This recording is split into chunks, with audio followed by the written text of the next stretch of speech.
আমি আমার সন্তানের জন্য আসলে কোনোদিন আমি বিরহ করি নাই। আমি আনন্দ নিয়ে আসছি এই কারণে তার গায়ে সাদা পোশাক আছে। আচ্ছা, পোশাক দিয়ে তাকে আমি সাজাইয়া নিয়ে আসছি যেমন নাকি বর সেজে আসে, কনের বাড়িতে বর সেজে আসে, আমি তাকে সাজাইয়া নিয়ে আসি জান্নাতে যাওয়ার জন্য। শুক্রবারে বিকাল থেকে তার জবানের মধ্যে তেলাওয়াত ছিল, জবান থেকে তেলাওয়াত বের হইতে আল্লাহুল্লাযী লা ইলাহা ইল্লা ওয়ালাম তাজিদ লাহু নাসীরা, এরকম আয়াতগুলো পড়তেছিল, অনেকগুলো পড়তেছিল। তারপরে যে আইসিইউতে লাগানো হয়েছে এগুলো বের হয়েছে। দেখি আমি শুনি একটু কি পড়তে চাই, কি করতে চাই।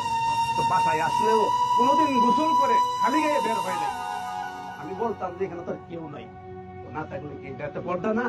তো যাক, আলহামদুলিল্লাহ আমি আমার আল্লাহ পাক রব্বুল আলামিন কেন আমাকে এই সন্তান দিয়েছেন এটা না দিলেও তো পারতেন। এখন নিয়ে গেছেন, অনেকে বলে যে অকালে মৃত্যু, আসলে মৃত্যুর কোনো কালই নাই।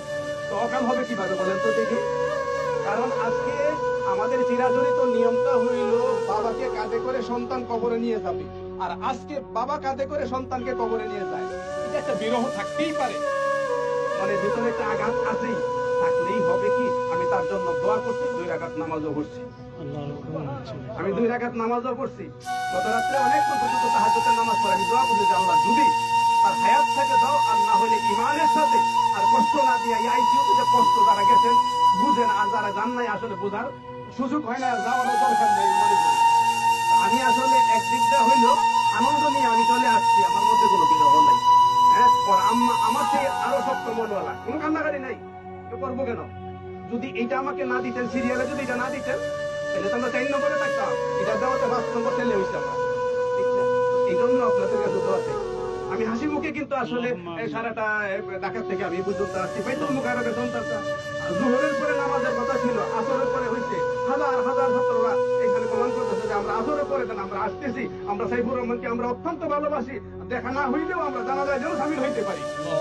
এই জন্য এরপরে মহিউদ্দিন বানী সাহেব যাওয়ার পরে জোহরের নামাজ পড়ে ওনার কামরায় ঢুকছে, পরে হযরত আপনি খাওয়া দাওয়া করেন আগে স্পেশাল ভাবে ওনার রুমে আমাকে নিয়ে যাবেন যে আপনি একটু আরাম করতে থাকেন, সারাদিন তো আরাম নাই।